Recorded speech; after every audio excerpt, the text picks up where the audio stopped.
Hey guys, this is Mime Chef. Today we're going to be cooking this bass which we caught last night in a friend's pond.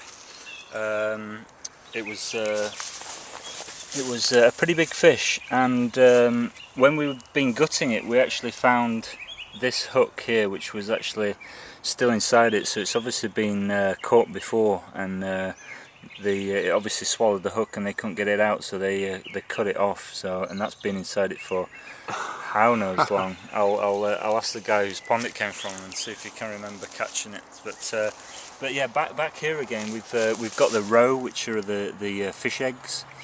These I would put back inside the cavity and cook those. So we'll do that now.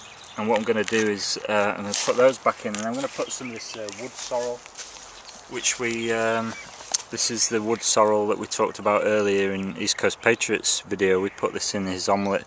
It has the heart-shaped leaves and the 5-petal yellow flowers, and you can tell it's wood sorrel. It looks a little bit like clover, but you can tell it's wood sorrel by the taste of the leaves. It's like lemonade or lemon. So I'm going to stick some of that inside the cavity. You could put some wild mint in there, or any other wild herbs that you might come across.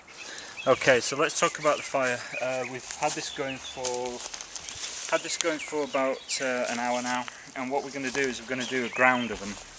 So we lit a fairly good fire with some nice hardwood, and I'm just going to get most of the wood out of here. And what we did was we put some you take all the unburnt wood out, and we'll leave all these hot coals and what have you, and we put some stones in here, not stones from a river because they might explode, but nice dry stones away from the river. And we put in probably it's probably about just over the same volume of stones as there is to what you're going to be cooking in there. So it's probably a little bit more than the size of the fish. So what I'm going to do now is... Now, for those who, Mime Chef, who are not used to cooking on stones, what's the purpose of the stones? These are going to keep this is basically like an oven.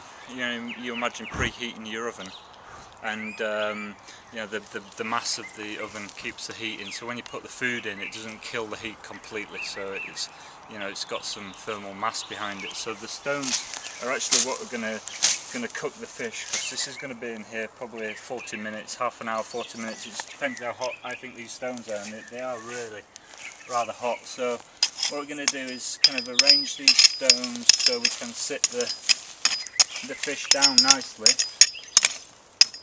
And then what I'm going to do is I'm going to use these cleavers or goose grass again, just to keep the fish off of the ground. I mean, you don't have to do this, but it's just going to help protect it a little bit. You could use some birch bark or something like that to wrap the fish up in, but I'm just going to use some of that. So we just basically take the fish, lay it on top, and then I'm going to take some more vegetation. This is the wood sorrel again. And I'm going to cover the whole fish up like so. And how thick should that be on top and bottom, Mime Chef? It doesn't really matter. I mean, you can get away with absolutely. This is just to keep the dirt off it, really, okay, and just to help protect it a little bit. And it also adds some moisture to help steam the fish, you know. So I'm going to take a piece of bark. You could use a flat stone. I'm going to put that on top just to keep some more of this dirt off. And then basically I'm going to fill this thing in with the dirt. This is a very shallow depression, you know. Yeah. It's not very deep at all. And just fill that in. All right. So the purpose of covering this up is... Well, it's going to seal in the heat, and it's also going to seal in the steam. Right.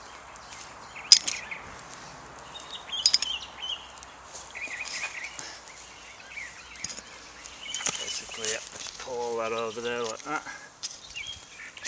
In the Northern Australia, in Arnhem Land, they use lots of paper bark. It's a little bit like birch bark. Set fire to the surrounding. Trying to set fire to the surrounding land when you pull the coals off, like I'm doing. Okay.